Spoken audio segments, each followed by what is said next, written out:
the land of Israel, a great battle was unfolding between the Israelites and the Philistines. The Philistine army had a mighty warrior named Goliath, who stood over 9 feet tall. He wore heavy armor and carried a huge spear. Every day for 40 days, Goliath challenged the Israelites to send out a champion to fight him in single combat. If anyone could defeat him, the Philistines would become servants of Israel. But no one dared to face him. Among the Israelites, there was a young shepherd named David. He was the youngest of 8 brothers and was known for his faith in God. One day, his father sent him to the battlefield to bring food to his older brothers, who were soldiers. As David arrived, he heard Goliath's challenge and saw the fear in the Israelite soldiers' faces. David was determined to face Goliath himself, even though he was just a boy and Goliath was a giant. He approached King Saul and said, "Let no one lose heart on account of this Philistine. Your servant will go and fight him." King Saul was surprised but said, "You cannot go out against this Philistine and fight him. You are only a boy and he has been a warrior from his youth." David replied,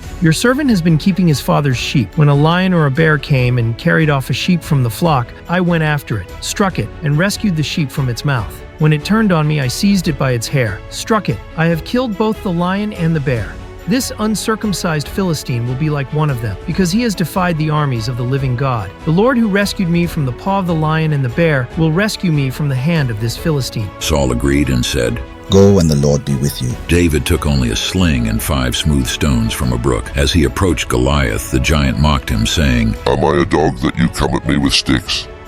David responded, "You come against me with sword and spear, and God of the armies of Israel, whom you have defied. This day the Lord will deliver you into my hands, and I'll strike you down and cut off your head. This very day I will give the carcasses of the Philistine army to the birds and the wild animals, and the whole world will know that there is a God in Israel." Goliath moved closer to attack, but David ran quickly toward the battle line. He put a stone in his sling, swung it around, and let it fly. The stone hit Goliath in the forehead, and he fell face down on the ground. David ran up, took Goliath's sword, and used it to cut off the giant's head. When the Philistines saw that their champion was dead, they turned and fled. The Israelites pursued them and won a great victory. David's faith and bravery showed that even the smallest person with trust in God could overcome the greatest challenges.